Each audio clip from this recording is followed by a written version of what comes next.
자, 먼저 접속 중이신 온라인 국민평가단 여러분들 모두 출석 체크가 끝났나요? 네, 50분, 50분의 출석 체크가 마무리가 됐습니다. 동그랗게 큰 원을 그려주신 우리 진행위원 여러분 감사드리고요. 자, 이제 그럼 바로 행사 시작하도록 하겠습니다. 먼저 정식으로 인사드립니다. 국민들의 목소리로 국민참여 정책제안대회 해양수산 일자리 창출을 위한 아주 취지가 좋은 이 자리에 함께하게 돼 영광입니다. 안녕하세요. 김민희입니다. 인사드립니다. 반갑습니다.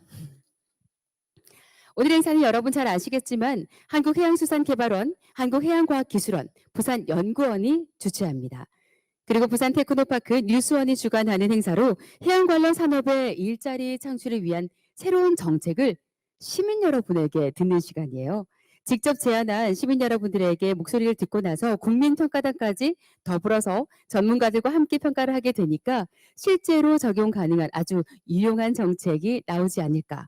그리고 1등으로 당첨된 이 정책은 실제 반영될 확률이 굉장히 높다는 것. 우리가 한번 기대를 걸어볼 만한 그런 행사가 아닌가 싶습니다. 행사장이 바쁘신 와중에도 자리해 주신 여러분께 감사드리고요. 번거로운 과정이 많았을 거예요. 입장하시면서 그리고 나중에 퇴장할 때까지도 마스크 착용하셔야 되고 그럼에도 불구하고 함께 하신 여러분들께 거듭 고개 숙여 감사의 마음을 전하고 싶습니다.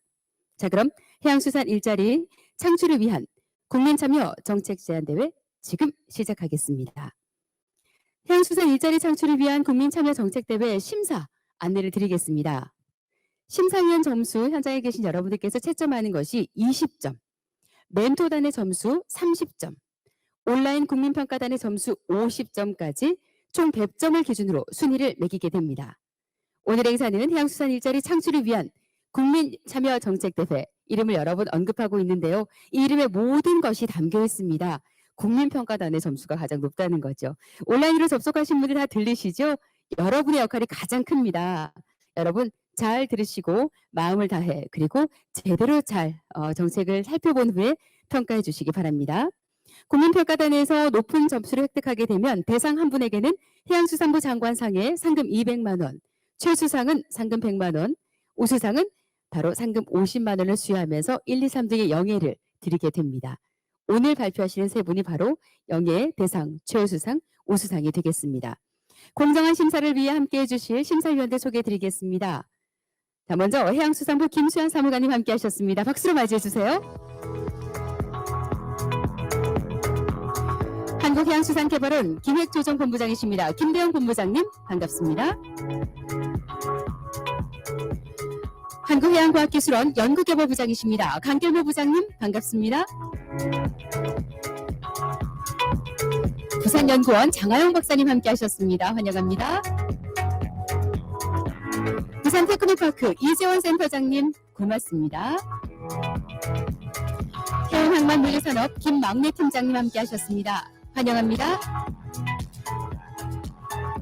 자, 6분의 엄중한 심사를 받는 건 물론 50분의 우리 국민평가단의 심사까지 더해서 잠시 후에 3분에 대한 평가가 예리하게 진행이 될 텐데요. 오늘 발표 진행할 팀은 3팀, 앞서 말씀드린 바와 같이 10분, 10분의 배분이 되어 있고요. 10분 발표 시간은 가능한 꼭 지켜주시고 질의응답은 나오는 만큼 최장 10분으로 하도록 하겠습니다. 자, 그럼 최종 발표 첫 번째 팀부터 발표를 시작하겠습니다. 세 팀이지만 첫 번째 팀 많이 긴장될 것 같은데요. 발표자분 어디 계신가요? 네, 나오십시오. 수산물 소매 카페와 ICT 기술 활용 정책을 주제로 이한님께서 발표를 준비하셨는데요. 자, 첫 번째 발표자에게 힘들게 박수로 청해 듣겠습니다. 네, 수산시장의 진화, 첨단 ICT 기술을 활용한 시푸드 카페 육성 정책 제안 발표를 맡은 이한입니다. 우선 목차는 서론, 본론, 결론 및 정책 제안으로 시작하겠습니다. 다방에서 카페로 시대 변화에 따라 식음료 시장은 변화하였습니다. 7080 시대에는 믹스커피를 제공하는 다방, 현재는 커피 등 다양한 식음료를 제공하는 문화식당, 대표적인 스타벅스 등이 있죠. 이렇게 시대에 따라 변화했습니다. 그런데 생선가게 이미지는 어떤가요? 7080 연도랑 지금이랑 유통이나 판매 시스템에서 큰 차이를 보이고 있지는 않습니다. 그래서 저는 요즘 시대에 맞는 카페형 생선 카페의 생선 가게의 등장이 필요하다고 생각하였습니다. 우선 다양한 어종의 취급 한계에 문제가 있습니다. 지금 삼면이 바다인 우리나라에는 다양한 어종이 지금 취급되고 있는데 대부분의 소비자는 편의점 혹은 횟집에서 광어, 우럭, 회를 먹거나 아니면 쉽게 접하는 참치 등의 수산물을 접하고 있습니다. 그렇기 때문에 다양한 어종의 유통 구조를 가지기는 어려움을 가지고 있습니다. 그리고 젊은 세대들이 찾아가서 쉽게 먹을 수 있는 카페도 필요할 것입니다. 해양수산과 관련하여 어획에 생산 후 생산하고 난 다음에 가공하여 소비자에게 직접 판매하는 소매상들의 역할도 중요합니다. 이러한 것을 하기 위해서 생선가게의 역할이 중요하다고 생각했습니다. 세 번째는 조기교육입니다. 가까운 곳에 소매시장이 있어야죠. 젊은 어린아이들이 가야지 지속적인 소비를 하고 10년, 20년을 바라볼 수 있다고 생각했습니다. 그리고 소매 카페의 가장 문제점은 모든 수산물, 식용품이 마찬가지로 신뢰성이 보장되어야 된다고 생각했습니다. 이런 사업의 필요성에 맞춰 현재 우리 사업 배경을 한번 보겠습니다. 포스트 코로나 시대를 맞이해서 이제 비대면 소비가 일상화가 될 건데 이제 포장, 배달, 가정 요리 등을 하기 때문에 가까운 곳에 가서 직접 아는 곳에서 구매를 해서 하는 식단이 구성될 것입니다. 그리고 어종의 다양성, 삼면이 바다인 우리나라에서 골치, 갈치, 고등어, 김, 다양한 생선 어종을 구매할 수 있는 곳이 줄어들고 있습니다. 그리고 장소의 편의성입니다. 저희가 구매를 하기 위해서 가려면 대도시에서는 주로 수산시장이나 아니면 바닷가를 가야 되는데 이런 가까운 곳에 가는 불편함이 있습니다. 그리고 위치의 적극성. 어린아이들 같은 경우에 생선을 주로 접하는 것이 바닷가를 가거나 이런 문제점인데 이런 가까운 곳에 있어서 수산물을 보고 소비할 수 있는 필요성이 있습니다. 마지막으로 수산물 소매 카페라는 일본의 사카나바카라는 깔끔한 카페가 성공한 사례가 있는데 그 사례를 보여주면서 얘기를 드리겠습니다. 일본의 사카나바카, 현대화된 생선 가게인데 일본의 경우에는 사카나바카라는 현대화된 생선 가게 운영하여 성공한 사례가 있습니다. 일본의 한 벤처 사업가가 실시하였는데 일본도 마찬가지로 우리나라와 마찬가지로 고령화가 돼서 어획이 줄어들고 그다음 어업 종사자가 매년 감소하고 있습니다. 그런 가운데 우리나라 강남의 한복판에 생선 가게 짓는 거와 마찬가지로 사카나바카라는 생선 가게를 지어서 성공하였습니다. 이 중심은 핵심 타겟인 30대 주부를 타깃으로 하여 직접 맛과 가성비가 좋은 음식을 만들어서 드리고 싶은 그런 고객을 삼아서 카페를 만들 이들에게 가장 중요한 것은 디자인으로 생각해서 이렇게 깔끔한 카페를 만들어서 성공을 하였습니다. 사카나바카의 유통 구조는 위와 같은데 이제 이걸 하면서 다양한 어종을 판매를 하였고 그리고 신선도를 만드는 기술을 개발했으며 또한 이를 통해서 중간에 위에 보시는 우오포치라는 사이트가 있습니다. 해당 사이트를 활용해서 구역 산지 어떻게 잡았는지 정보를 공개하면서 신뢰도를 확보하였습니다. 그럼 지금부터 하고 싶은 게 뭐냐? 본론을 말씀드리겠습니다. 저는 한국식 사카나바카의 실현 필요성이 있다고 생각하고 이를 위한 지원이 필요하다고 생각합니다. 그를 위해 세 가지를 제시하는데 카페와 같이 깔끔한 환경, 디자인을 구성해야 된다고 생각을 했습니다. 두 번째는 QR, AR, 4차 산업혁명 시대를 맞이해서 이런 플랫폼을 제공하면서 요리법, 어떻게 잡았고 어떻게 하고 어떻게 요리하는 게 맛있는지 이런 것을 제공하는 플랫폼 지원이 필요하다고 생각했습니다. 세 번째는 해안 지역 어부와의 직접적인 연계가 필요하다고 생각했습니다. 이를 위해서 수협 혹은 수협 유통이 주체가 되어서 이런 신뢰성을 확보하는 구축 프로세스가 필요하다고 생각했습니다. 해당 내역에 대해 상세히 설명드리자면 깔끔한 디자인의 생선 카페에 지원할 수 있는데 제가 생각할 때는 우리나라의 많은 창업진흥원, 소상공인진흥공단 등 이런 공공기관 노하우를 활용하고 그리고 ICT 기술을 융합하면 충분히 생선 가게로 탈바꿈을 하여 2040 타깃을 방문을 촉진할 수 있다고 생각을 하였습니다. 두 번째는 생선 카페에 대한 물류 시스템 지원입니다. 정부와 수협회 같은 경우에는 신선 어종을 직접 이렇게 소매상들에게 납품하는 이런 구조를 만들어야 되는데 이런 구조를 만들 수 있도록 하는 것은 제가 생각할 때 정부와 수협의 역할이 중요하고 수협 같은 경우에는 직접적으로 부딪히고 하는 이런 다양한 어종을 매입하여 구성을 하는 구조가 필요했습니다. 그리고 어플리케이션 부분인데 해당 부분은 뒷부분에 설명이 나오는데 QR코드 활용해서 이제 어부의 수산물 이거 잡았을 때 어땠고 제가 몇 년 정도 했습니다. 이런 평가를 하는 공유 프로그램 플랫폼이 필요하다고 생각했습니다.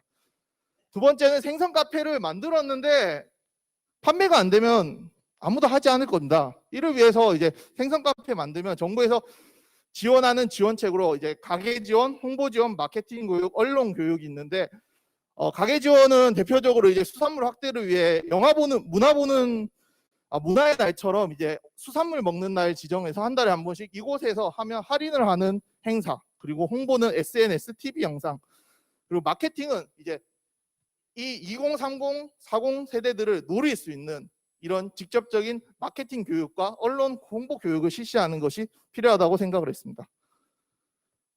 제가 이 사업의 가장 현실성 부분은 지역 수요과 연계하여 카페를 설립하는 게 가장 중요하다고 생각을 했습니다. 우리나라 대부분의 수산물을 관리하고 있는 것은 수협의 역할인데 소상공인 카페 또한 이제 이런 관리를 직접적으로 수협에서 관리를 할 수 있도록 유도를 하고, 그리고 없는 지역에는 수협이 직접 직영점을 만들어서 관리하는 게 중요하다고 생각했습니다.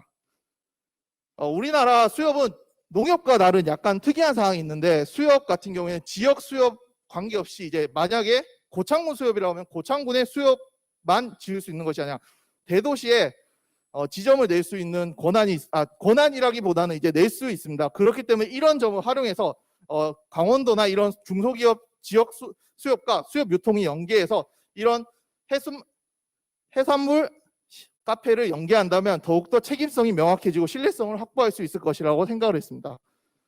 마지막으로 지자체 연계인데, 이제 소상공인이 얻는 부분에는 지자체가 지금 지역에서 수산물을 파는 곳에 문제가 있는 곳도 이런 카페로 바뀌고 최신 카페를 홍보하고 개발하는데 지원을 해야 된다고 생각을 했습니다. 마지막으로 아까 말씀하신 ICT 부분에 대한 설명인데요. 직접 제가 한번 만들어 봤습니다. 스토리보드를 이제 QR코드를 구매를 했을 때 바코드 옆에 QR코드에서 찍으면 해당 어선물이 어떤 것이고, 이 구매를 했을 때 네이버 직접 구매라는 요새 판매하는 사이트가 있는데, 그것처럼 이제 기름질 때 어악한 민어입니다. 이런 어부의 얘기들이 있고, 그리고 직접 어떻게 카페했고 어떻게 레시피를 하는 게 중요하다. 그리고 이를 통해서 SNS로 사람들이 공유를 해서 직접 관심을 유발할 수 있도록 하는 구조를 생각했습니다. 또한 4차 산업혁명을 맞이하여 이제 젊은 학생들이나 혹은 어린아이들이 가서 QR코드 이런 거 찍어보고 생선이나 이런 거 뜨면서 이런 생선이 어떤 구조로 되는지 보면서 확인하는 형태도 연계를 만들 수 있다고 생각했습니다. 결국 이런 사업을 하면 기대 효과는 6가지 정도 생각했는데, 어촌에 활기를 줄 수 있고, 그 다음에 수산시장과 가까운 대도시에 판매를 할 수 있고, 그리고 유통 과정에서 소매업이 무조건 나쁜 게 아니라 유통업을 창출해서 일자리를 창출할 수 있을 것입니다. 그리고 디자인, IT 개발 업체도 같이 협력을 하면서 일자리를 부가 창출할 수 있을 것입니다. 그리고 현재 다양한 어종들을 소개하고 판매할 수 있는 구조로 만들 수 있을 것이고, 그리고 어린아이들이 수산물을 접하면서 10년, 20년 뒤 수산 시장을 유지할 수 있는 틀을 마련할 수 있을 것입니다. 결론입니다. 가장 중요한 것은 지역 수요과 연계하여 정책을 하는 것이 해당 정책의 성공의 가장 중요한 요인이라고 생각했습니다. 두 번째는 생선 소매상들이 자연스럽게 이런 해산물 카페로 전환할 수 있도록 해수부와 지자체가 함께 지원하는 것이 가장 중요하다고 생각합니다. 그리고 세 번째, 한국에 맞는 생선 카페 디자인이 중요합니다. 실제로 카페를 안 만든 것은 아닙니다. 자료를 조사하면서 한국에서 실제로 이런 최신화된 카페 시도가 있었음에도 불구하고 실패한 원인은 타겟층에 맞는 디자인을 하지 않고 그냥 깔끔한 형태가 아닌 그냥 편한 형태, 이런 형태로 만들다 보니 실패하였는데, 한국에 맞는 카페를 디자인하고 만드는 것이 중요합니다. 마지막으로 ICT와 기술을 활용하여 젊은 층을 확보해야 하는 것이 중요합니다. QR코드, AR코드, QR코드를 활용하고 AR을 활용해서 젊은 사람들이나 이런 사람들이 직접 QR코드를 보고 요리법이나 SNS를 공유할 수 있고, AR을 통해서 어린아이들이 가서 생선을 보면서 생선이 어떻게 구조가 되는지 연계가 되고 볼 수 있는 구축하는 화면이 중요하다고 생각을 했습니다. 이상 발표를 마치겠습니다. 감사합니다. 네, 잘 들었습니다. 한국 실정에 맞는 그리고 젊은이들을 유입하는 굉장히 솔깃한 문구들이 많았습니다. 질문 있으신 분 바로 심사위원 질문 들어가겠습니다. 네, 안녕하십니까. 해양수산부의 김수현 사무관입니다. 우선 일본 사카나바카라는 굉장히 유망한 벤처 아이템에 착안을 해서 이 수산물 유통 관련해 가지고 좀 혁신할 수 있는 아이디어를 내주신 점에 대해서 개인적으로 되게 감사하게 생각을 하고요. 한 두 가지 포인트에 대해서 질문 드리고 싶습니다. 첫 번째로는 우리나라 이제 생선 가게, 수산 시장 등이 바닥에 물이 많다든지 비린내가 난다든지 사실 이럴 수밖에 없는 이유도 있기는 하거든요. 왜냐하면 우리나라 소비자의 경우에는 활어회를 많이 소비하고 그리고 수산물의 신선도도 중요하게 생각을 하기 때문에 어쩔 수 없이 이제 해수와 같이 차로 유통을 한다든지 하는 부분 때문에 그런 부분들이 있을 것 같은데 사실 그 보여주신 사카나바카의 사진을 보니까 이제 주로 수산물 가공품이라든지 깔끔하게 포장되어 있는 그런 제품들 위주로 이제 사진이 제시가 되었더라고요. 지금 제안하시는 이 정책 제안에서 이 카페에서 파는 것들이 생물이나 활어나 회나 이런 것도 포함을 하시는지 아니면은 가공식품 이런 것만 위주로 이제 하시는지 이거 하나 궁금한 점이 있었고요. 그리고 두 번째로는 이게 단순히 이제 물리적으로 깔끔한 인테리어만 가지고는 사실 그것만 장점이 있다면 이게 대형마트에 가는 소비자들의 마음을 사로잡지 못할 거라고 생각을 합니다. 그래서 ICT를 활용한 그런 연계 방안도 제시해 주신 거라고 생각이 드는데 소비자로 하여금 대형마트가 아니라 요 작지만 그래도 강하다는 요 사카나바카 같은 그런 생선 가게로 잡아 끌 수 있는 그런 핵심 서비스는 무엇일지 요거에 대한 생각도 듣고 싶습니다.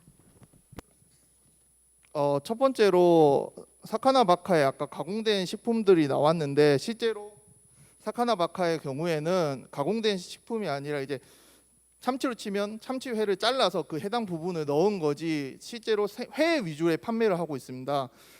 해당 신선도에 대한 문제를 얘기하셨는데 신선도를 개발하기 위해서 아까 중간에 발표를 하다 보니까 빠진 부분인데 우오포치라는 사이트를 만들어서 기술도 개발하고 해당 기술과 연계해서 이를 빠르게 직통 배송을 할 수 있는 구조를 만들어서 판매를 하였습니다. 우리나라에서 해당 소매상들이 실패하게 된 가장 큰 원인들도 이런 빠른 배송 이런 문제점도 있다고 생각합니다. 그렇기 때문에 정부 지원 정책이나 이런 부분이 강화된다면 충분히 성공할 수 있다고 생각을 하였습니다. 그리고 두 번째 부분 같은 경우에는 다른 이제 어시장이나 혹은 대형마트와 차별점이 뭐라고 할 수 있냐면 첫 번째로는 사카나바카도 마찬가지로 해당 시장 같은 경우에도 다양한 어류를 판매할 수 있는 점이 가장 큰 강점이라고 생각을 하고 있습니다. 왜냐하면 신선한 음식을 우리 집 앞에서 살 수 있다면 굳이 특히 이번 포스트 코로나 시대를 맞이해서 코로나 이후에는 사람들이 많이 있는 대형마트로 가는 것보다 집 앞에 있는 이런 생선 카페를 가는 것이 더 편리할 것이고 수요가 더 클 것이라고 생각했습니다. 그리고 가장 큰 차이점은 사카나바카도 마찬가지로 제철 음식을 소비하는 것이 중요합니다. 여기서 가지고 오는 것은 긴장을 하다 보니까 아까 빠뜨렸는데요. 일반 수산시장이나 이런 곳에 가면 수산시장이 아니라 대형마트를 가면 이제 가져와서 고등어 주로 사람들이 소비하는 거 위주로 판매를 하지만 사카나바카 같은 경우에는 어부들이 그 시즌에 가장 많이 잡는 것을 가져와서 다양한 종류 1,500가지 종류의 판매를 하고 있습니다. 근데 일본의 수산시장 대형마트나 이런 수산물 코너에 가도 100여 종밖에 안 되기 때문에 1,500여 종의 식당을 싼 값에 판매를 하는 것이 가장 큰 강점으로 생각을 하기 때문에 사람들이 가서 이런 것을 소비를 하고 볼 수 있는 것이 가장 큰 강점이라고 생각했습니다. 그리고 두 번째로는 이제 어린아이들이랑 이제 가서 바닷가나 이런 쪽 가야 되는데 그런 쪽에 못 가면 시장 같은 데 가서 물고기를 보여주거나 이런 체험을 하는 것이 있는데 오히려 집 앞에 이런 수산물 카페가 있다면 가서 수산물을 보고 활용을 하고 ICT 기술을 활용해서 보고 더욱더 이제 수산물에 대한 그러니까 호감이라고 해야 되나 그런 것도 더욱더 증가시킬 수 있다고 생각을 했습니다. 네, 숨 고르시고 괜찮습니다. 네, 정말 숨이 가쁠 정도로 제대로 내용을 알차게 잘 전달하셨는데 어때요? 답변 충분히 하셨습니까? 우리 발표자분? 네, 좋아요. 지금 시간상 아주 간단한 질문 하나와 답변이 오고 가면 되겠습니다. 예, 그 한국해양과학기술원의 강길모입니다. 오늘 아침 그 뉴스에서도 나왔는데 지금 그 일본의 그 올림픽이 연장되다 보니까 국내 그 양식업계에서 키우는 그런 어류들의 값이 굉장히 떨어지는 것 같아요. 왜냐하면 일본 쪽에서 수산물 수입이 굉장히 지금 급증하다 보니까 이제 그런 현상이 발생하고 있는데 굉장히 시의적절한 그런 그 발제 내용 같고요. 수산물 이력제 정책하고도 굉장히 QR 코드하고 ICT 쪽이랑 연계된 그 정부 정책하고도 연계가 되는 것 같은데 발표하신 내용 중에 혹시나 그 햇섭과 같은 그 친환경 그 식품 인증에 대해서는 좀 내용이 없어서 그거랑 좀 접목하면 좋을 것 같은데 발제자는 어떻게 생각하시는지 듣고 싶습니다. 친환경 접목도 중요하다고 생각을 했는데 그게 있으면 더 좋을 것 같은데 가장 중요한 거는 저는 이제 소매상 변화라고 생각을 해서 소비자에게 신뢰를 줄 수 있는 거가 친환경도 있지만 그 어부가 몇 년을 일했고 어떤 식으로 잡았고 양식을 해서 잡았다든지 그런 방식에 대해서 아까 보여주면서 좀 상세히 설명을 드렸어야 되는데 그런 잡고 어떻게 키웠고 경력이 어느 정도고 어떤 식으로 했는지에 대한 소개나 이런 것을 QR코드로 연계를 해서 보여준다면 그거가 만약 정부나 혹은 수협이 연계해서 인증을 한다면 친환경 인증도 같이 할 수 있는 단계로 갈 수 있을 거라고 생각을 합니다. 네, 감사합니다. 이것으로 첫 번째 발표자분 이한님의 발표와 질의응답 시간까지 마무리하도록 하겠습니다. 수고 많이 하셨습니다. 네, 좋은 결과 응원하겠습니다. 자, 바로 간격 없이 두 번째 발표 이어가도록 하겠습니다. 해양쓰레기 소형 이동식 소각로 개발 보급을 통한 일자리 창출, 권재영님께서 발표하실 주제인데요. 또 굉장히 새로운 주제네요. 해양쓰레기 소형 이동식 소각로, 이것을 개발 보급하는 것이 일자리 창출에 어떤 식으로 도움이 될지 발표 제대로 해주시기 바랍니다. 지금으로부터 10분 정도 발표해 주시고요. 발표량을 조금 줄이시고 질의응답을 늘리셔도 괜찮습니다. 자, 발표 시작하겠습니다. 반갑습니다. 국민정책제안대회 참가자 권재혁입니다. 지금부터 해양쓰레기 소형 이동식 소각로 보급을 통한 일자리 창출에 대한 제안을 발표하도록 하겠습니다. 발표 순서는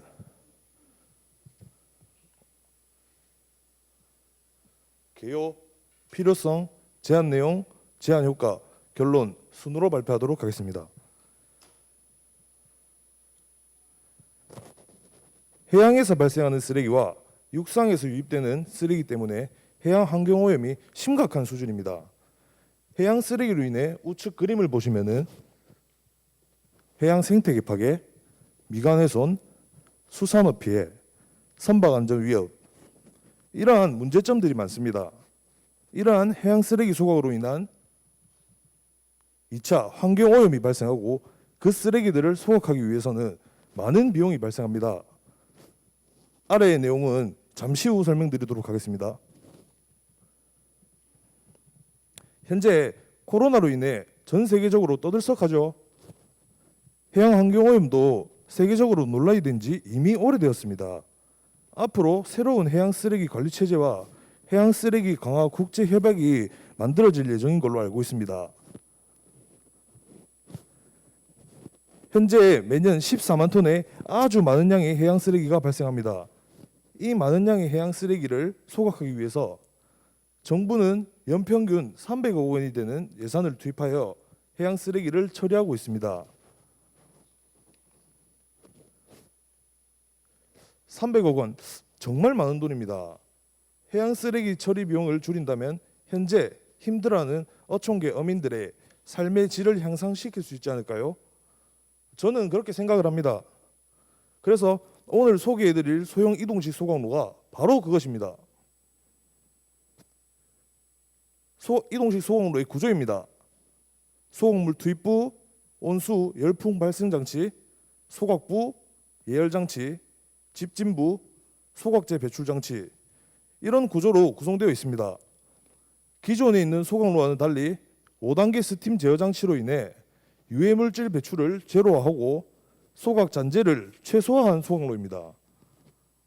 그러므로 해양 쓰레기 수거 소각에 소요되는 비용을 최소화하고 잔재를 기존 폐기 물량의 3%까지 줄였습니다. 이에 저는 소형 이동식 소각로 설치 사용을 제한하고자 합니다.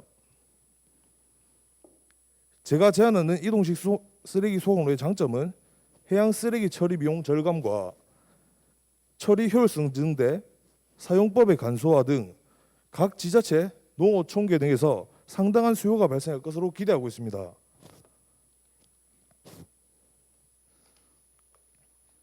다음은 해양환경 정화 및 보전입니다. IMO의 국제환경 규제에 대한 대응과 정부의 어항환경 개선 사업에 대한 친환경적인 쓰레기 처리 방안이 될 수 있을 거라고 생각합니다. 다음은 해양환경 보전 및 사업 증가, 일자리 창출입니다. 2020년부터 21년까지 기술 설계 및 제작, 21년 하반기부터 기술 검증, 22년부터 제품 시험을 검증할 예정입니다. 사용자 기반의 상품화를 통해 기능성을 검증하고 제품의 효율성과 안정성을 높일 것입니다. 또한 성공적인 사업화를 위해 수요처에 마케팅을 하여 판로를 개척할 것입니다. 이를 통해 사업의 성장 및 청년 일자리 창출 및 증대에 많은 기여를 할 것이라고 기대하고 있습니다. 다음은 제한 효과입니다. 해양 쓰레기 소각로를 통해 다음과 같은 연쇄적 기대 효과를 누릴 수 있습니다. 이동식 소각로 개발 관련 전문회사 창업, 기계 및 부품 산업 성장, 쓰레기 처리 산업 활성화, 해양 관광 산업의 활성화 등 관련 부가 사업의 성장을 기대하고 있습니다. 이를 통한 지역 경제 파급 효과는 보급 확산 3년 후 해양 산업 연간 매출 증대, 고용 창출 효과가 있을 것이라고 기대하고 있습니다.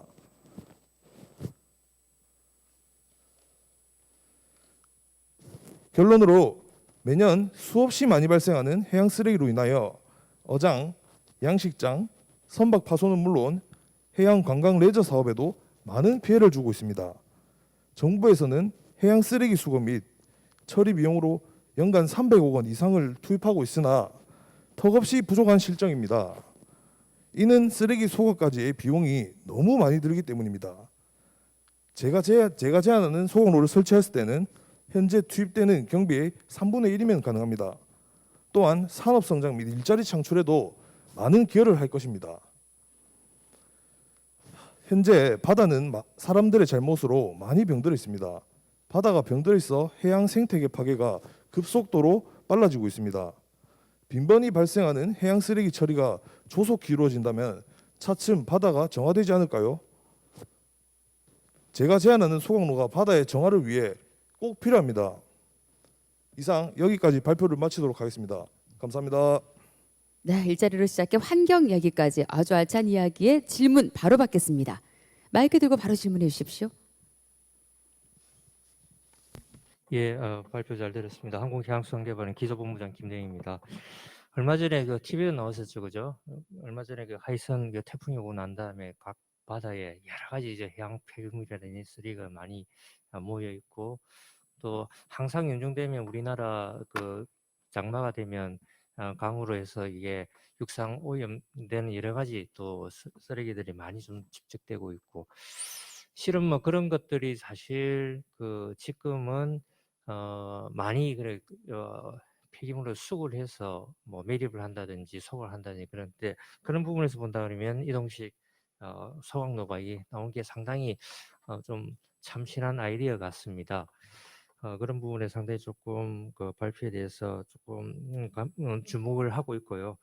그런데 이게 조금 질문이 이런 이동식 소각로가 이미 기술이 개발되어 있는 건지 요 뒤에 보면 2년 동안 또 그 이런 소각로를 개발을 한다는데 이런 요소 기술들을 전부 다 확립된 기술을 가지고 좀 최적화 모듈화를 한다는 거지 어떤 개념을 가지고 있는지 좀 궁금합니다. 왜냐하면 지금 이런 것들이 가장 지금 소각로에서 문제는 뭐냐 그러면 이게 오염 물질이 다시 배출되는 그 부분이거든요. 지금 어촌에 보면 또 이런 해양 쓰레기뿐만 아니고 지금 그 요새 어선들을 전부 다 FRP를 전부 다 만듭니다. FRP는 상당히 강도가 있고 그렇기 때문에 이게 제가 알기로는 또 소각에 상당히 좀 환경오염 물질이 많이 좀 나온다 들었거든요. 그래서 이런 이동 소각로가 기존에 있는 그런 환경 문제의 오염 물질에 대해서 상당히 좀 클리한지, 그리고 또 하나는 이런 이동로 소각로 개발이 어느 정도 다 요소 기술을 다 개발해서 그런 것들을 최적화하는 그런 것들이 다시 제작이 돼야 되는 건지, 그 두 가지 점에 대해서 답변해 주시면 감사하겠습니다. 네, 기존에 아까 보시는 바와 같이 소각로에 보시면은 이 소각부 부분에서 기존에도 이 비슷한 소각로가 존재한다고 들었습니다. 하지만 뭐 다이옥신이라든지 이런 거는 안 나온다고는 하는데 아직 검증된 건 확실히 없어서 저희는 이 소각부에서 1차, 2차, 3차, 4차, 5차로 중간에 스팀을 발생하여 황이 매연이 올라가면은 스팀 발생시켜 또 달아주고 이렇게 5단계 시스템으로 설계를 하였고, 또 이 검증된 부분에서는 저 울산 소재 유니스트에서 다이옥신 이제 적성 검사를 하였고, 그다음에 국립환경과학원에서 측정기관 공식 인증을 받았습니다.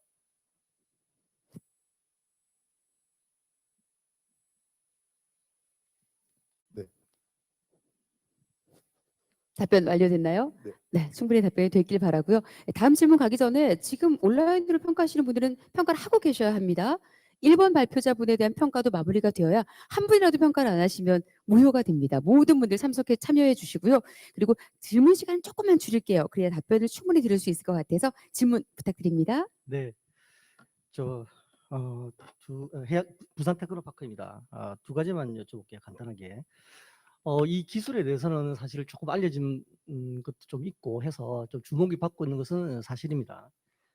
이제 금방 나왔습니다만 제가 보기에는 이렇게 간편하고 조작도 간편하고 움직이기도 간편하다면 해양 쓰레기 외에도 육상에서 발생하는 이제 쓰레기들도 많이 있지 않습니까? 그런 네. 것도 같이 처리가 된다면 활용도는 더 높아질 수 있을 거라는 생각이 들어요. 거기에 대해서 좀 설명을 좀 부탁드리고, 두 번째 이제 여기가 이제 이제 일자리 창출 관련된 이제 제안이지 않습니까? 그래서 이제 일자리 창출된다고 얘기를 하셨는데 그 근거, 그러니까 이제 어느 부분에서 일자리가 창출될 것인가, 뭐 창업을 지금 얘기하시는 건지 아니면 공공 부분에서 어떤 지원 사업을 생각을 하시는 건지 그런 부분에 대해 조금 보충을 좀 해주시면 좋겠습니다. 네. 우선 첫 번째 설명드린 부분을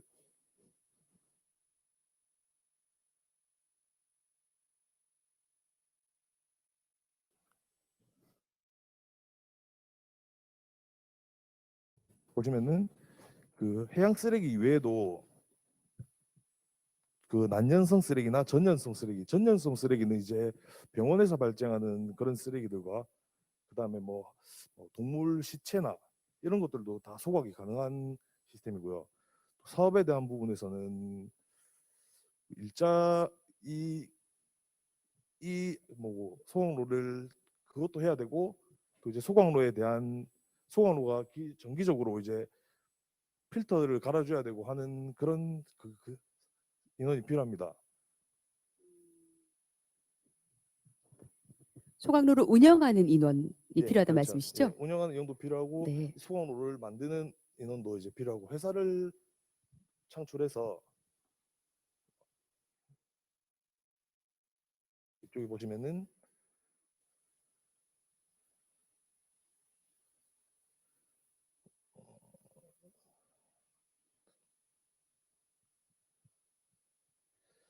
저항 제어 기술 상호작용 운영 기술 확보와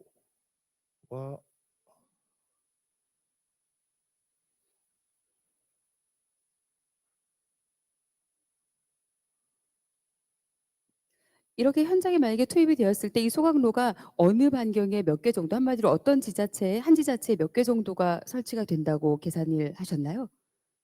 각종 이제 도서 지역에 한 대씩 설치를 하고, 그다음에 뭐 해수욕장이라든지 이렇게. 그럼 그곳에 설치된 곳마다 운영 요원들이 필요하기 때문에 그 정도의 인력이 창출은 확실하게 될 것이다 예, 라고 보고 있나요? 네, 그렇습니다. 다른 질문이 또 있으신가요? 하나 정도 더 받을 수 있을 것 같습니다. 운용 요원, 네네. 아까 그 로드맵 보니까 2020년도에 R&D 및 핵심 기술 개발로 이렇게 표시가 돼 있던데 금년도가 2020년도잖아요. 예. 그러면은 이게 최소한 2년 전에는 예를 들면 그 R&D의 그 수요조사가 끝나고 예. 정부 예산으로 되어야 이제 금년도에 시작이 되는데 이게 조금 시간적으로는 좀 맞지 않는 것 같아서 예. 그거에 대해 설명 좀 부탁드리겠습니다.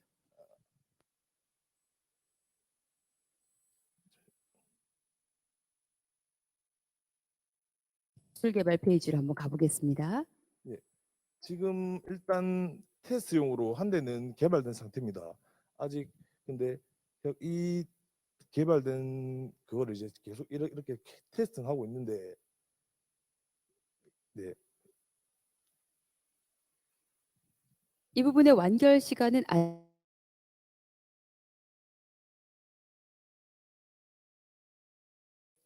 매진하고 계신다는 이야기를 전하신 것 같은데요. 좀 충분히 답변이 됐을까요? 아니면 추가 질문이 있으실까요? 네.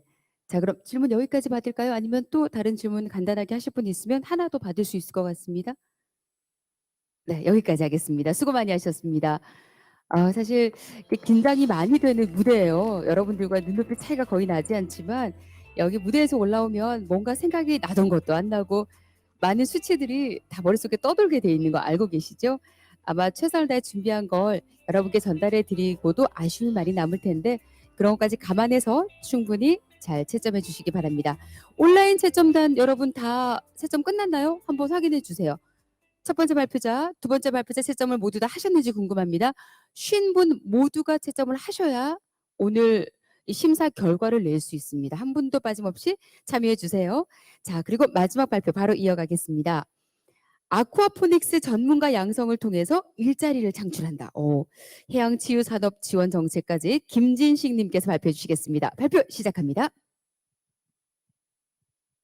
네, 안녕하십니까. 세 번째 발표자 김진식입니다. 발표 시작하겠습니다. 오늘 사회적 거리 두기로 인해서 많은 분들이 온라인으로 참여해 주시고 계시는데요. 이렇게 코로나19는 우리 삶에 많은 영향을 미치고 있습니다. 마스크 없이 거리를 걷고 또 친구를 만나던 당연한 것들이 이제는 낯선 것이 되어버렸습니다. 실제로 코로나19가 장기화됨에 따라서 이 불안감과 우울감을 겪는 코로나 블루 환자들이 급증하고 있습니다. 경기연구원 조사에 따르면 코로나19 장기화로 인해서 우리 국민 47.5%가 불안과 우울감을 경험하고 있는 것으로 나타났는데요. 메르스 사태와 비교했을 때 약 1.5배의 수준으로서 1.5배의 스트레스 지수를 나타내는 만큼 코로나 블루는 현재 심각한 사회적 문제로 대두되고 있습니다. 경희대 병원 정신의학과 배종우 교수는 이 코로나 블루를 극복하는 방법으로 신체적 활동을 추천했습니다. 집에서 코로나19 관련 뉴스만 보는 것이 심리 방역에 가장 안 좋은 행동이라고 지적했는데요. 스트레스를 이겨내는 심리적인 힘도 결국은 몸에서부터 비롯되기 때문에 최소한 하루에 한 번은 창문을 열고 햇볕이 드는 곳에서 운동하기를 권장했습니다. 그렇다면 저희도 잠시 시간을 내서 한번 스트레칭을 해볼까 하는데요. 팔을 위로 쭉 뻗어 주시고요. 왼쪽으로 한번 기울어 보겠습니다. 다음은 반대쪽으로 한번 기울여 보겠습니다. 스트레칭을 하니까 저도 좀 긴장이 많이 완화되는 것 같은데요. 그렇다면 앞으로 이 해양수산 분야에서도 미래 포스트 코로나 시대를 대비해 국민들 건강 증진에 기여하고 새로운 일자리를 창출할 수 있는 방안을 찾아야 할 것입니다.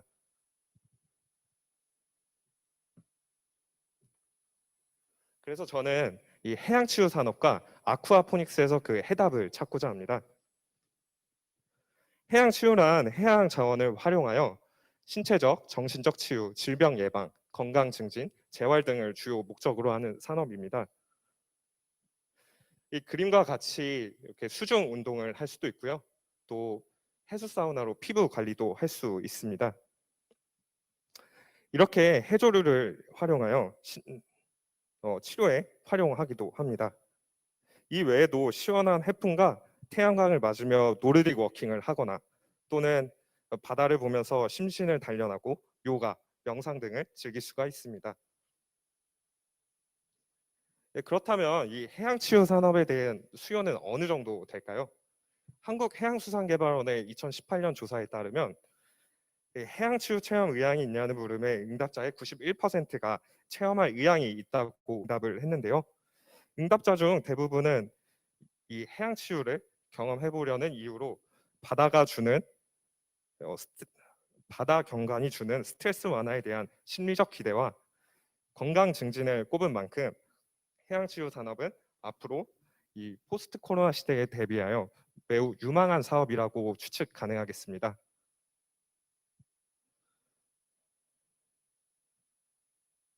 이 선진국인 독일에서는 이미 이러한 해양치유 산업이 활발하게 진행 중에 있습니다. 해양치유단지가 350개 이상 조성되어 있고요. 고용 인력은 45만 명, 생산 유발 효과는 40조에 달합니다. 또한 비약물적 치료를 강조하며 신체적 치유뿐만 아니라 정신적 치유까지 포함한다는 특징이 있습니다.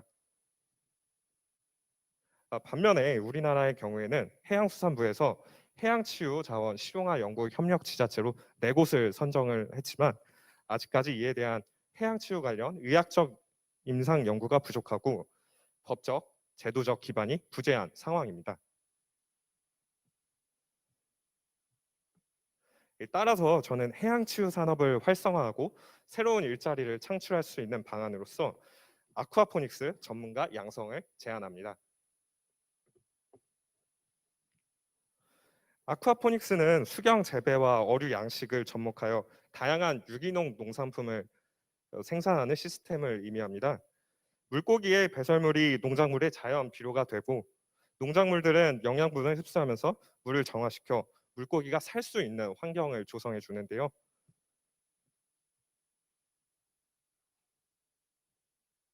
이러한 아쿠아포닉스는 아쿠아리움으로도 활용할 수 있을 뿐만 아니라 이 다양한 유기농 농산품을 생산 가능하고 물의 재순환을 통해 오염이 발생하지 않습니다. 또한 뛰어난 생산성과 공간적 효율성을 지닌 장점이 있습니다. 하지만 그럼에도 불구하고 아직까지 국내 아쿠아포닉스 전문 교육기관은 부재한 상황인데요. 따라서 저는 한국해양대학교, 부경대학교 및 한국해양과학기술원의 컨소시엄을 통해 아쿠아포닉스 융합 트랙 과정 개설할 것을 제안합니다. 청년 대상으로 아쿠아포닉스 전문가 융합 트랙 교육 실시 후에 일정 의무 교육 이수 시 일정 자격을 부여하는 것인데요.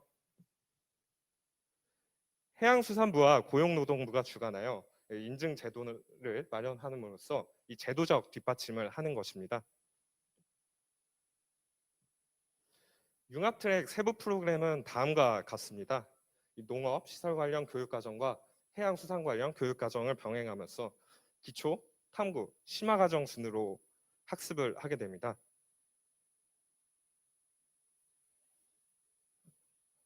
이렇게 양성된 아쿠아포닉스 전문가들은 해양치유단지 내에서 일하게 되는데요.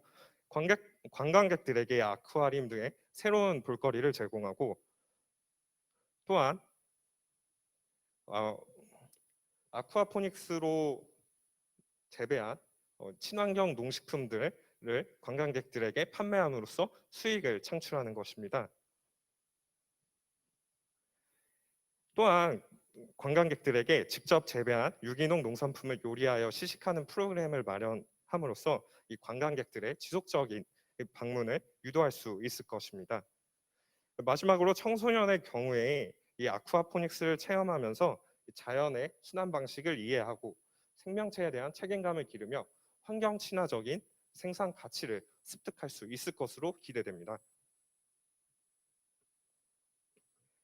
이 정책의 최종 목표는 단순 취업에 그치는 교육 지원이 아니라 이 전문적인 교육을 제공하여 미래 아쿠아포닉스 산업을 이끌어가는 전문가로 양성하는 데 그 목표가 있습니다. 양성된 아쿠아포닉스 전문가들은 관광객들에게 새로운 볼거리를 제공하고 안전한 먹거리를 제공함으로써 해양치유 산업 활성화에 기여할 수 있을 것으로 기대됩니다.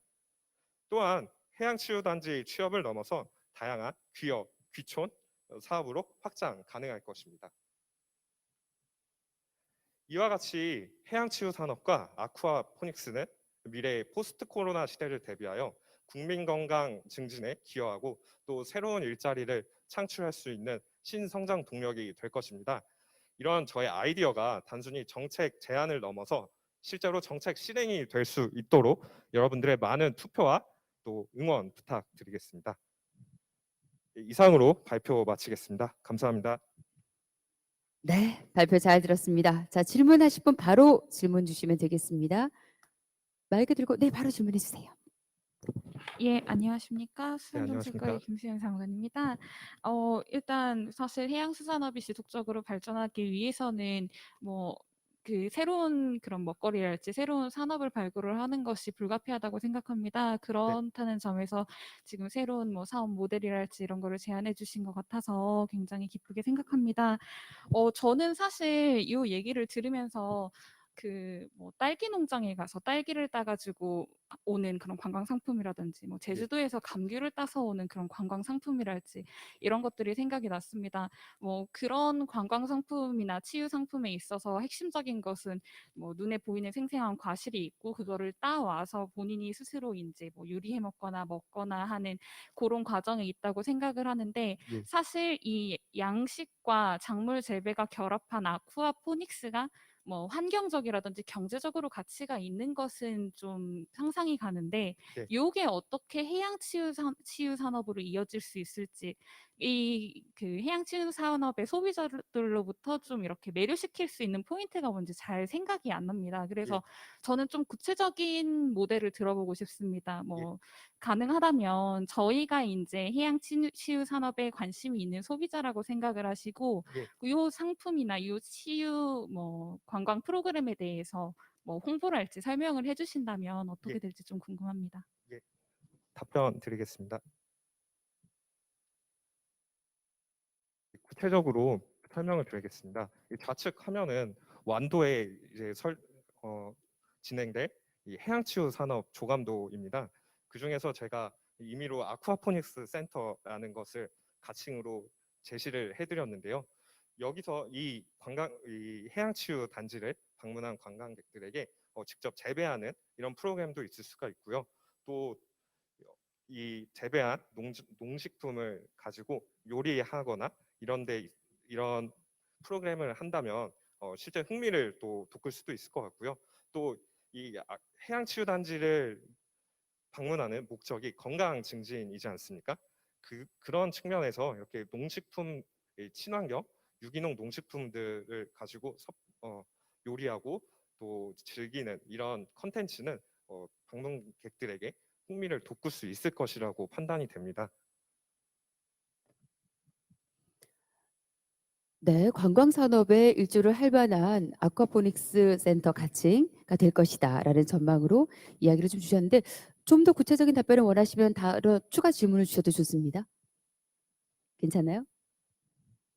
뭐 어떤 작물들이 있을까요? 뭐 예. 다 이게 작물을 딱 심어 가지고 바로 이제 뭐 채취를 해 가지고 요리로 이어지지는 않을 텐데 예. 뭐 주로 어떤 작물들을 대상으로 하는지 그리고 뭐 아까 아쿠아리움 관련한 얘기도 했었는데 뭐 예. 양식되는 어류나 그런 수산물을 보고 어떤 인제 심미적인 뭐 안정을 얻을 수 있는 것인지 예. 뭐 고런 점에 대해서도 쪼끔 더 구체적으로 말씀해 주시면 감사하겠습니다. 예, 구체적으로 조금 더 설명드리겠습니다.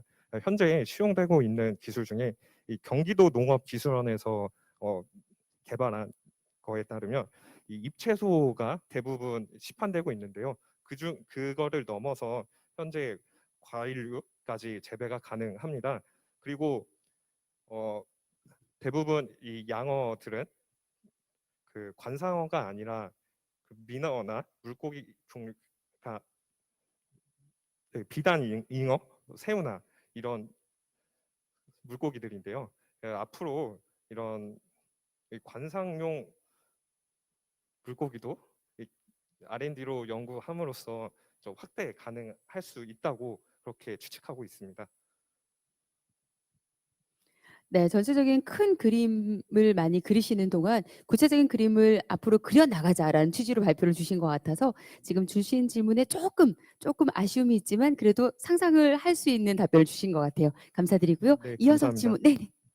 전 처음에 이걸 보고 이게 환경부 업무인지 해양수산부 업무인지 조금 혼돈이 있었는데요. 왜냐하면은 아까도 담수어에 유기농 그 식물을 재배하는 그런 부분이 있는데 또 최종적인 활용은 또 해양포 치유산업으로 이렇게 약간 좀 비약이 되어 있고 그래서 이거를 앞단에 예를 들면 해양 심층수를 가지고 이거를 다시 한번 해양 담수화 한 다음에 그거에서 담수 어류를 기르면서 예를 들면 그 유기농 재배하면은 약간 스토리가 맞을 것 같은데 그러면은 해양 심층수도 활성화할 수 있고 또 담수와 관련된 기술도 들어갈 수 있고 그러면 또 해양수산부 사무하고 좀 맞는 것 같은데 지금으로 봐서는 조금 그런 연기하는 부분이 부족한데 그거에 대한 의견을 좀 듣고 싶습니다. 예, 좋은 의견 제시해 주셔서 감사합니다.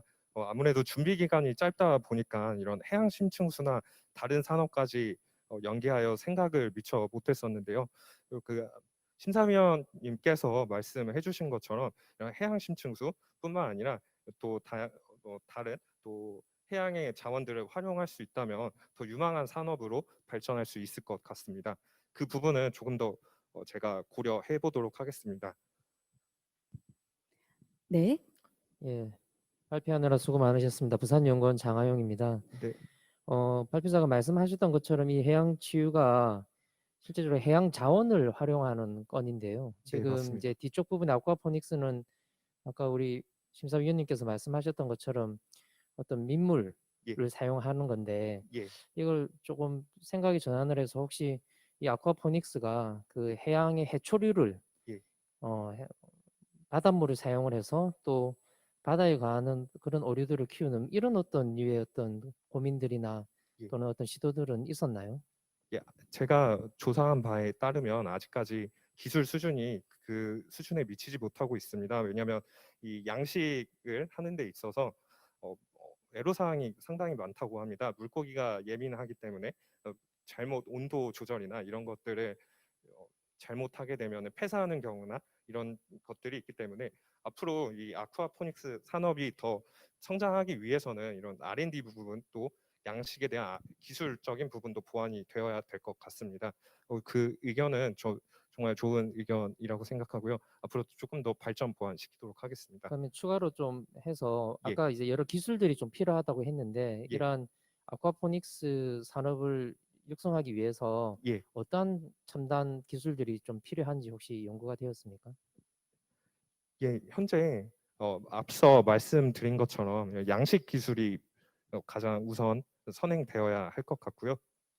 그 다음에 아무래도 요즘에 또 단순히 소비자들이 채소를 단순히 그 일상의 채소를 넘어서 좀 외국의 다양한 이런 채소라든지 과일류를 선호하지 않습니까?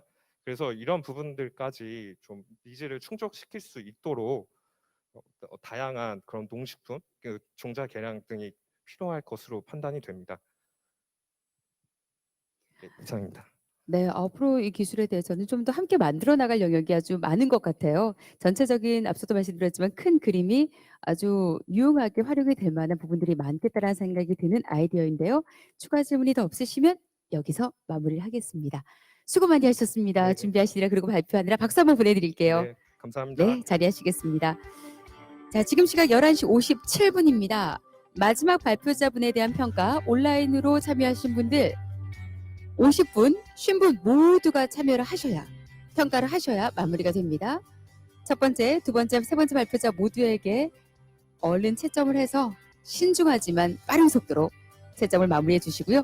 지금으로부터 10분간 휴식 시간 겸 그리고 심사위원 여러분들이 각자가 좀 더 비교 분석하며 점수를 낼 수 있는 시간을 드리도록 하겠습니다. 11시 57분입니다. 12시 10분에 바로 시상식을 거행하도록 하겠습니다. 세 개 팀의 발표는 모두 끝났고요. 국민들의 번뜩이는 정책.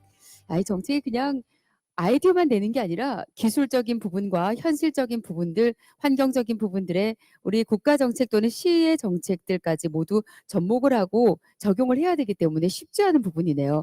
들으면서 심도 깊은 이야기에 저는 굉장히 감명을 받았고요. 세 가지 정책 제안 모두가 실제로 잘 각색되고 전문가분들과 함께 콜라보를 만들어서 진행이 될 수 있었으면 좋겠습니다. 자, 그럼 10분의 여유 시간 갖고 잠시 후에 뵙겠습니다. 고맙습니다.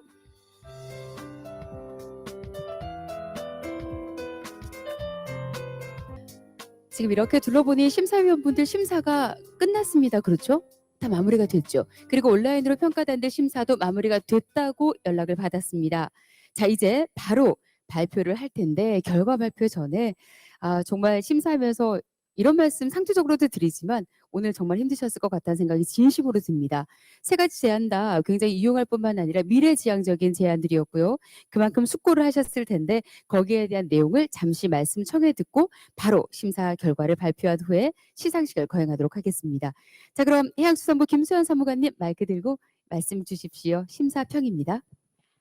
예, 안녕하십니까. 해양수산부의 김수현 사무관입니다. 사실 오늘 이 해양수산 일자리 창출을 위한 국민참여 정책제안 대회에 초대를 받아서 오게 되면서 어떤 아이디어들이 제안이 될까 굉장히 궁금했었습니다. 사실 해양수산부에서는 이제 바다에서 일어나는 일들을 주무부처로서 거의 모든 일들을 이제 관장을 하고 있다 이렇게 생각을 하고 있었는데 저희가 이제 정책 담당자로서 미처 생각하지 못했던 그런 아이디어들이 많이 제안이 된 것 같아서 저한테도 굉장히 많이 영감을 줬던 것 같고요. 그리고 무엇보다도 놀라웠던 점은 그 아이디어들이 모두 다 시적절했다는 점에 있어서 굉장히 좀 인상이 깊었습니다. 뭐 예를 들어서 해양 쓰레기 같은 경우에는 발표에서도 나왔듯이 지금 국제적으로 해양 환경 하면은 가장 크게 떠오르는 이슈인데 이 이슈에 대해서 어떤 대안을 제시했다는 점에 대해서 해양 쓰레기가 일반 국민 여러분들에게도 굉장히 많이 관심의 대상이 되고 있구나라는 생각이 들었었고 그리고 코로나19로 인해서 어려움을 겪고 있는 어가라든지 그리고 코로나 어가들을 고려를 해서 그 수산물 판매처를 찾을 수 있는 그런 방안을 제시해 준 것도 인상이 깊었었고 또 코로나19로 인해서 좀 지쳐 있는 사람들의 마음을 어루만져 줄 수 있는 해양 치유에 대해서도 좀 관심을 많이 가져주신 것 같아서 사실 이 자리는 제가 이제 해양수산부에서 담당하는 담당자로서 이제 일반 국민 여러분이 어떤 그 포인트에 관심을 가지고 계신지 좀 깨닫게 되는 계기가 된 것 같습니다. 그래서 저에게도 매우 감사한 자리였던 것 같습니다. 고생 많으셨고 오늘 상 받아가실 분들에 대해서 미리 축하의 말씀드리겠습니다. 감사합니다. 네, 귀한 말씀 감사합니다. 힘을 주시는 격려의 마음이자 앞으로 함께 잘 만들어 가보자는 그런 의지를 담은 말씀이 아니었나 싶고요. 오늘 세 분 다 수상을 하시지만 그래도 순위가 있기에 아쉬움을 느낄지 모르는 2, 3위 순위이신 분들께 드리는 또 위로 격려의 말씀이 덧입혀지지 않았나 싶습니다. 자, 이제 바로 우수상부터 시작을 할 텐데요.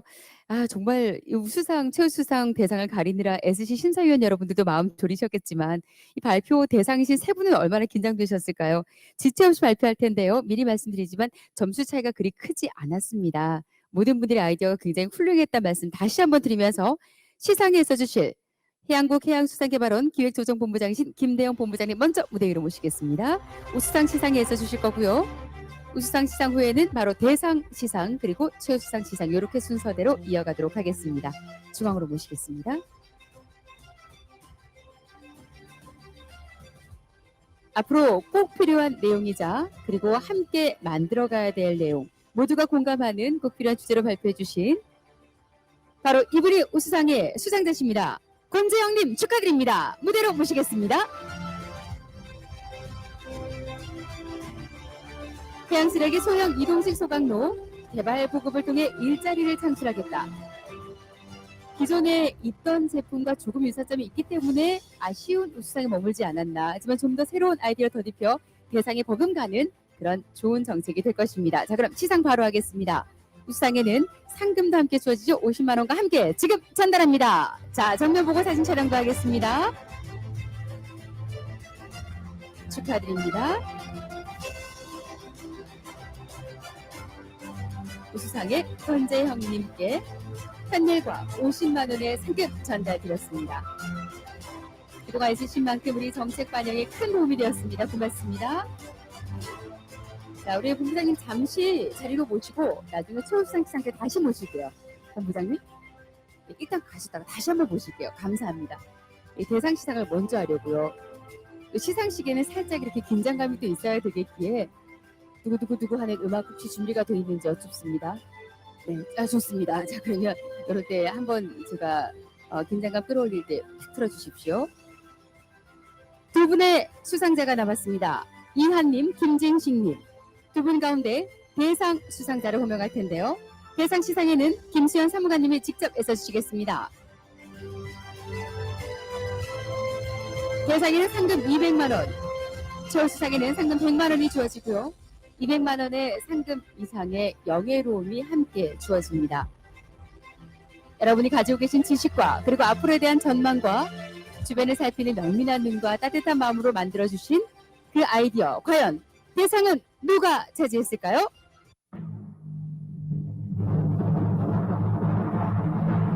오늘 세 분 발표자 가운데 대상 수상자는 김재식님 축하드립니다.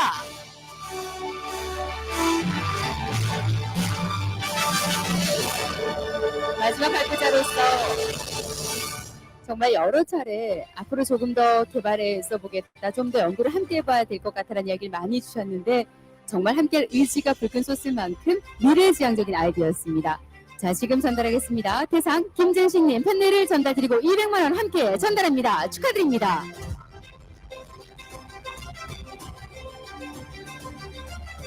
대상을 수상하신 김재식님 축하드립니다. 해양치유산업 정말 미래지향적인 산업이 많습니다. 꼭 우리 주변에서 만날 수 있게 기대하겠습니다. 네, 축하드립니다. 자리에 모시겠습니다. 자동적으로 우리 최우수상 수상하신 분 바로 이한님이신데요. 아이디어 정말 반짝였습니다. 무대 위로 모시고요. 시상자는 김대영 본부장님 한 번 더 해주세요. 이한님께서는 첫 번째 발표자로 긴장되셨을 텐데도 수산물 소매 카페를 아주 재미나고 다채롭게 소개를 해주셨고요. ICT 기술까지 활용해서 미래의 기술과 과거 있어왔던 우리 수산업 종사자분들의 기술을 활용하는 방안을 제시해 주셨습니다. 지금 판넬과 상금 100만 원 전달합니다. 반짝이는 아이디어 잘 활용하겠습니다. 100만 원 이상의, 50만 원 이상의, 200만 원 이상의 영예로움 세 분 모두가 가져가시길 전달하면서 이 시간 마무리하겠습니다. 축하드립니다.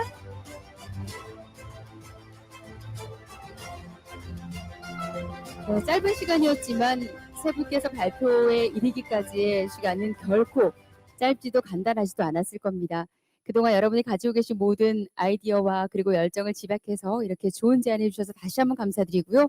해양수산 일자리 창출을 위한 국민참여정책제안대회 응원해 주신 많은 기관에도 다시 한번 고개 숙여 감사의 마음 전합니다.